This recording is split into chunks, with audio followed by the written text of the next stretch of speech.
ለትዳር ቢጠይቀኝ ሳላንገራግር እችለዋለሁኝ።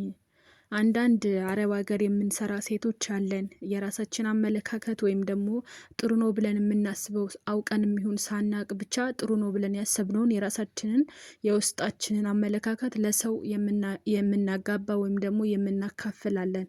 በጭራሽ መሆን የሌለበት ነገር ግን ቢኖር አንድ የማዳም ቅመም ወይም አንድ ማዳም ቤት የምትሰራ የቤት ሰራተኛ ይሄ እንዴት ነው አሰሪዋ ወይም ደግሞ አለቃዋን በለው እሱ ትንኮሳ ሲያበዛባት ወደ ትዳር ይቀየራል። ያ ትንኮሳ መጥፎ ነው። ይሄ መተንኮሱ ወይም ደግሞ መተናኮሉ እሱ ነገር እንደ መጥፎ ነገር ሳያዩት ይቀሩና ለትዳር ከጠየቀሽ በስነ ስርዓት ጠይቂው ምናምን። ግን እንደዚህ የምትሉ ሰዎች ጤነኛ ናችሁ? ማለት በስነ ስርዓት ጠይቂው ትዳር ሊሆን ይችላል። ምናልባት ለቁም ነገር ከፈለገሽ ምናምን ብላችሁ እናንተ ያሰባችሁትን ለሌላ ሰው ወይም ለሌላ ልጅ የምታጋቡ ሴቶች ጤነኛ ናችሁ? ቆም ብላችሁ አስባችኋል? ግን ማለት በስነ ስርዓት ሁሉን ነገር ቆም ብላችሁ አገናዝባችኋል? እናንተ ጤነኛ ናችሁ? ግን ደህና ራሷን የምትጠብቅን ሴት እንደዚህ ካለሽ እንደዚህ ሊሆን ስለሚችል በስነ ስርዓት ጠይቂው ማለት ምን ማለት ነው? ማለት ምን ማለት ነው? እንዴት አስባችሁት ነው? ራሳችሁን በምን አንግል አይታችሁት ነው? እዛ ቤት ለቤት ሰራተኛ ገብታችሁ ከዛ ሲተነኩሳችሁ እንኳን ያን ትንኮሳ በመጥፎ አይን ሳታዩ ትቀሩና ከዛ እንደዚህ ካለሽ ጥሩ ሊሆን ስለሚችል ለትዳር ሊሆን ስለሚችል በተረጋግተሽ ጠይቂው ይባላል። እናንተ ጤነኛ ናችሁ? እንዴት አስባችሁት ነው? ማለት እንዴት አስባችሁት ነው? ብዙ ነገር ስለእናንተ የረሳችሁት ያለ አይመስላችሁም? ምንድነው እናንተ ይሄን ያክል? እኔ አልገባኝም። እኔ ምንም አይገባኝም ስለዚህ ጉዳይ እኔ ምንም አይገባኝ።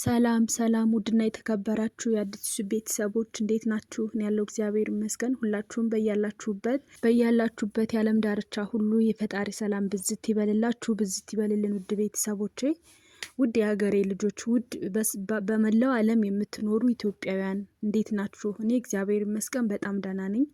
እንግዲህ ውድ ቤተሰቦች ሁላችንም ከሀገር ስንወጣ የራሳችን አላማ፣ የራሳችን እቅድ፣ የራሳችን ፕላን ኖሮን ያንን ልናሳካ ነው ሰው ቤት ተቀጥረን የምንሰራው በሰው ሀገር እና ሁላችሁም ያሰባችሁትን አሳክታችሁ ያሰባችሁትን አድርጋችሁ ከነሙሉ ጤናችሁ ወደ ሀገራችሁ እንድትመለሱ እንድንመለስ ያደርገን። አሜን በሉ። ውድ ቤተሰቦቼ ዛሬ ይዤ የመጣሁት ቪዲዮ እኛን በጣም ያስተምራል።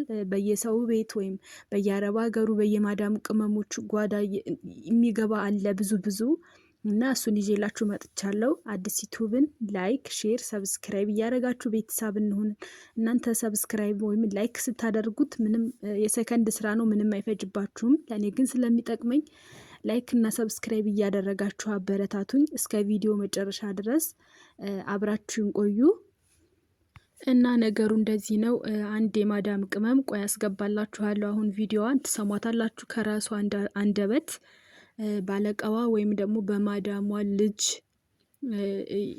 ጉንተላ ማለት ነው። ይሄ እንዴት ነው ስትወጣ ስትገባ በየሄደችበት እየተከታተለ እያስቸገራት እንደተቸገረችና በጣም በሱ ምክንያት ከምትወደው ቤት ጥሩ ቤት ከሆነ ቤት ከተመቻት ቤት በሱ ምክንያት እንደወጣች ስራዋን ለቃ እንደወጣች ታሪኳን ታካፍለናለች። አሁን እንሰማታለን።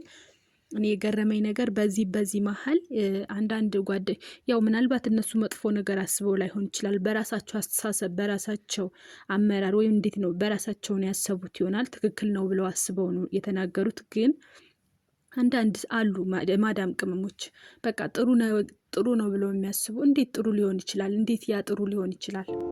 አረብ ሀገር ከሄድኩኝ በኋላ የገባሁባቸው ሰዎች በጣም ጥሩና ሀብታሞች ነበሩ። እንዳዩኝ ነበር የወደዱኝ። በተለይ መዳማ የምፈልገው አይነት ሰው መጣልኝ ትለኝ ነበር። ከደሞዜ በተጨማሪ በየመሃሉ በተደጋጋሚ ብር ትሰጠኛለች። ይሁን እንጂ ከክፉ አይን አታመልጭ የተባልኩት እኔ የመዳሟን የመጀመሪያ ልጅ ትንኮሳ መቋቋም አቃተኝ። ያላገባ ነገር ግን በእድሜ ከአርባዎቹ ያላነሰ ነበር። ትልቅ ሰው ነው። በየሄድኩበት ሁሉ ካጠገቤ አይጠፋ። እዛው ሀገር ለተዋወቅኳት ጓደኛዬ ምን ማድረግ እንዳለብኝ ሰማክራት። ምናልባት ሊያገባኝ ፈልጎ ከሆነ በእርጋታ እንድጠይቀውና ፍላጎቱ እሱ ከሆነ ደግሞ ሳላንገራገር እሺ። እና የቻናል ቤተሰቦች እንግዲህ ልጅቷን ታሪኳን ሰምታችኋል። በነገራችን ላይ አልጨረሰችውም፣ ድጋሚ አስገባላችኋለሁ መጨረሻ ላይ። በጣም ነው የምታሳዝነው እሷ ማለት ነው። ያው የሆነ አቀራረቡንም ይችላበታለች። በደንብ ሳቢ አድርጋ ነው የተናገረችው። ታሪኳን በጣም ያሳዝናል። እና እኔ እዚህ ጋር ምንድነው ማለት የምፈልገው ነገር እኛ የማዳም ቅመሞች ማለት ነው የሆነ እንዴት ነው ቦታችንን እንረሳለን ማለት አንዳንዴ እንረሳለን። እኔ ግራ የሚገባኝ ነገር እንደዚህ ራሷን ለመከላከል እየሞከረች አይዞሽ እንደዚህ በይ ምናምን ጠንክሪ እንደማለት እስኪ ለትዳር ፈልጎሽ ከሆነ ጠይቂው ይባላል። እንደዛ አይባልም። ምናልባት እሷ ለክፋት አስበው አይደለም እንደዛ አለችው። ምናልባት የሆነ በአጭር ጊዜ ከተሳካላት ስኬታማ ከሆነች ህይወቷን ከቀየረች መቼ መከረኛው ገንዘብ ነው አይደለ እንዴ? ግን ገንዘብ ከክብር በላይ ሲሆን በጣም ያስጠላል። ክብራችንን ሲገዛ በጣም ያስጠላል። በጣም ማለት ነው። ገንዘብ ክብራችንን ሲገዛ በጣም ነው የሚደብረው። እሷ እዛ ቤት ሰራተኛ ሆናን የገባችው ሰራተኛ ሆና ነው መውጣት ያለባት እንደኔ አመለካከት። ምክንያቱም እነሱ ሲገናኟት ከሸቃሊት ወይም ከሰራተኛዋ ጋር ሲገናኙ በሰራተኝነት ነው የወሰዷት። አንዴ ቀርጸው አስቀምጠዋል ልባቸው ላይ እሷ ሰራተኛ እንደሆነች እሷ የእነሱ ታዛዥ እንደሆነች አንድ ያስቀምጠዋል። እንግዲህ እውነታውን ወዴትም ልንወስደው አንችልም። እውነታውን ወዴትም ልንመልስ አንችልም። ይሄ የቤት መቤት ትሆናለች፣ አግብቷት ሚስት ያደርጋታል ምናምን በጭራሽ የማይሆን ታሪክ ነው። እንደው ምናልባት በጸባዩም ሆነ በውበቷ ተማርኮ ራሱ ቢያገባት ራሱ ያው እግርና እግር ይጋጭ የለ መቼም የሆነ ቀን ይጋጫሉ። ሲጋጩ ማንነቷን ነው የሚያስታውሳት። በላዋ ላይ ነው የሚጨፍረው ማለት ነው። እንደዚህ ነው ረግጦ የሚይዛት። ከእግዚአብሔር በስተቀር ማንም መታመን አይችልም። ማንም ሊታመን አይችልም። ማንም ይሄ እንዴት ነው የሰው እግርና እግሩ እንኳን ሲራመድ ይጋጫል አይደለ? መቼም ሳይጋጩ አይቀሩም፣ ይጋጫሉ። ሲጋጩ ደግሞ ማንነቷን ይነግራታል። መቼም ሰው ነው እሱ። ማን ስለሆነ ነው የማይናደደው? ማን ስለሆነ ነው የማይናገረው? ይናገራል የሆነ ጊዜ። በዛን ሰዓት የእሷ ህይወት ብልሽት ይላል። ያጓጉታ የገባችለት ትዳር ወይም ደግሞ ህይወት የተቀየረ ብላ ያሰበችው ነገር እንዳላሰበችው ይሆናል። በቃ ህይወቷ ብልሽት ይላል ማለት ነው። ወደ አገራቸው በጣም ብዙ የተመለሷሉ። እንደዚህ አግብተው ትዳሩ ሳይሆን ቀርቶ በቃ እንደዚህ መሀል ላይ የተንጓለሉ ወደ ሀገራቸው ተመልሰው እንደገና ህይወትን ከዜሮ የጀመሩ ብዙ አሉ። ብዙ በዚህ መንገድ አስበው ግን ያልተሳካላቸው ማለት ነው። እና እንደዛ ብላችሁ አትምከሩ፣ እንደዛ ብላችሁ አታስቡ። በቃ ጨለማና ብርሃን እኩል ሊሆኑ አይችሉም። እኛ ሰራተኛ ነን፣ እነሱ አሰሪ ናቸው። በዛ መሀል ትዳር ይፈጠራል፣ ጥሩ ህይወት ይቀየራል ምናምን። በቃ በጉልበትሽ ጠርተሽ ግረሽ ስሪ። እድል እንኳን ወደ ቀኝም ወደ ግራም አትሄጅም ብትባዩ እንኳን እኔ እንጃ ያ ነገር ለማድረግ ይከብዳል።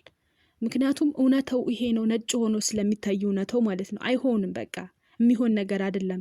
በራሳችን በክብራችን በራሳችን የራሳችን ህይወት አለን። የራሳችን በክብራችን የሚመጠነን ወንድ የሀበሻ ወንድ ሀገራችን ስንመለስ ገንዘብ ልናፈራ ነው እንጂ የመጣ ነው ባላተን አይደለም። ከሀገራችን የመጣ ነው ባላተን ሳይሆን ገንዘብ ይዘን ልንሄድ መንቀሳቀሻ ይዘን ልንሄድ እንጂ ባላተን አይደለም። በራሳችን በወዛችን በማንነታችን በክብራችን እዛ ኢትዮጵያ ሄደን ብናገባ አይሻልም ወይ? ለምን እንደዚህ ትላላችሁ? እና ብዙ የሚያመነታቱ የማዳም ቅመሞች ስላሉ ነው ይሄን ቪዲዮ ይዤ የመጣሁት። እንደጠቀማችሁ ተስፋ አደርጋለሁ።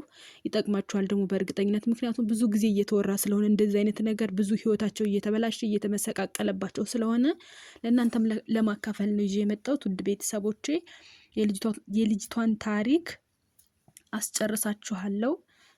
ሁላችሁም በያላችሁበት ሰላማችሁ ብዝት ይበልልኝ። እኔ ከወዲሁ ልሰናበታችሁ። እንግዲህ ቪዲዮውን እስከ መጨረሻው እዩት። ያው ላስጨርሳችሁ ልጅቷን ማለት ነው፣ ላስገባላችሁ። ሁላችሁም በያላችሁበት ሰላማችሁ ይብዛ። ባይ ባይ። ውስጤ ባይቀበለውም ግን ምናልባት እስኪ ልጠይቀው አልኩኝና አንድ ቀን እንደ ልማዱ ከኋላ ሊነካኝ ሲመጣ እንደ በፊት ሳላመናጭቀው በፈገግታ ግቢ ውስጥ ወዳለ ወንበር ወሰድኩትና ደፍሬ በተሰባበረው አረብኛዬ ፍላጎቱ ምን እንደሆነ ምናልባት ሊያገባኝ አስበውም ከሆነ ብዬ ጠየቅኩት። የንዴትና የንቀት ሳቅ ሳቀብኝ። ሂጃቤን አውልቆ ጸጉሬን ወደ ኋላ ጎትቶ ይዞ የሚፈልገኝ ለአንድ ቀን ብቻ እንደሆነ ነገረኝ።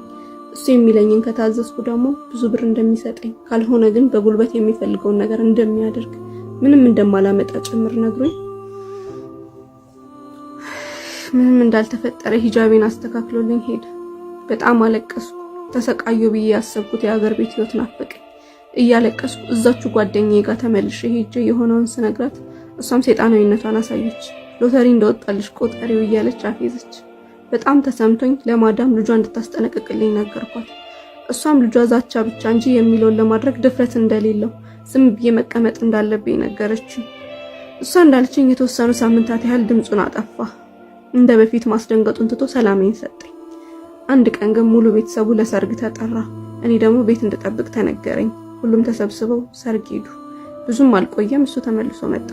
ትንኮሳውን ስላቆመ እቃ ረስቶ ይሆናል ብዬ ነበር ያሰብኩት። የማዳምን ክፍል እያጸዳው ነበር።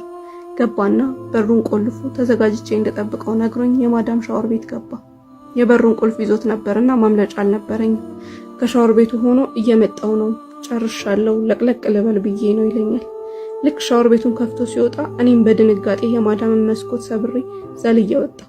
ወደ ግቢ በር ስሮጥ ፈጣሪ ሲልልኝ ወንድሙ በር ከፍቶ ሲገባ በር ላይ ተገጣጠምን። አላህ ለመጀመሪያ ጊዜ ረዳኝ አልኩ በልቤ። እዛው ወደ ቢሮ እንዲወስዱኝና ቤት እንዲቀይሩልኝ ተመልሼ ወደዛ ቤት እንደማልገባ ተናገርኩ። መጀመሪያ ጥሩ የነበረችው መዳም አዋረድሽኝ ብላ የ5 ወር ደሞዜን ከልክላኝ በ1 ዓመት ከ8 ወር ከዛ ቤት ወጣሁ። በመጨረሻም የታመሙና በጣም ያረጁ ባልና ሚስትን ለመንከባከብ ሌላ ቤት ተቀጠርኩ። ስራው በጣም አድካሚ ቢሆንም እንደምንም 2 ዓመት ጨምሬ መስራት ጀመርኩ። በመሃል የት እንዳለሁ እንኳን ጠይቀውኝ የማያውቁት አባቴና ወንድሞቼ አባቴ በጣም መታመሙልኝ